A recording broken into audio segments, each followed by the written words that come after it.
همین دور میشینیم میگیم چی خیلی میگن نه سلام برسونیم تمام 1 ساعت تا اون مرا نگاه میکنم او را نگاه میکنم میشنم.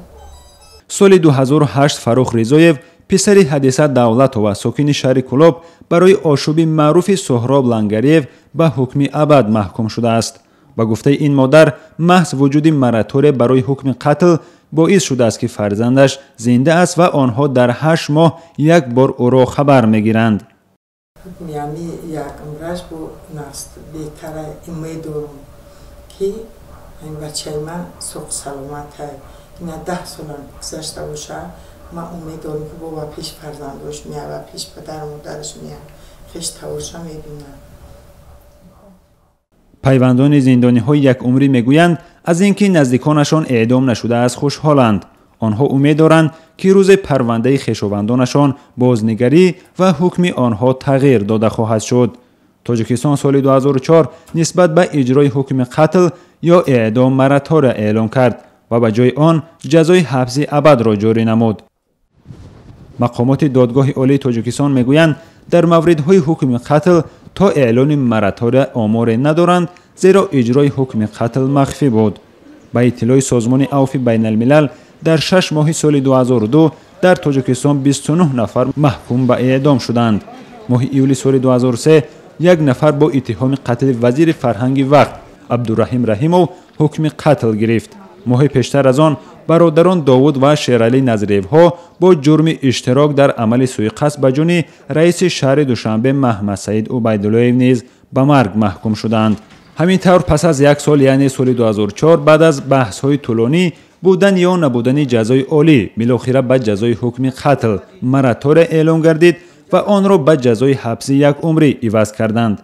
جامعه شناسان بر این نظرند که با اعلان مراتور 10 حکم قتل به اجرا نرسید و صرف نظر از جزای حکم ابد یک امیدواری را در دل محکوم شده ها زنده کرد که آنها روز آزاد خواهند شد.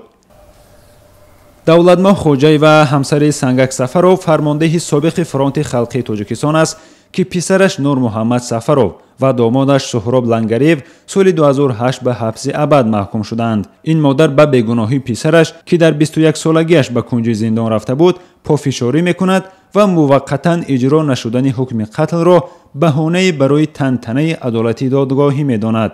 وی امیدوار است که روز پرونده پسرش بازبینی شده حکمش هم تغییر می‌یابد. اگه بهتریش همین که میره با بروز ایمه دام فرزند در 1 ساعت میبینی برای مادر هم دولت هست خداوند در دل همین پرزیدنت بدوزه با 1 بار دیگه رحمی جان جمانی همیو را بخره و همیو را زندان آزاد کنه.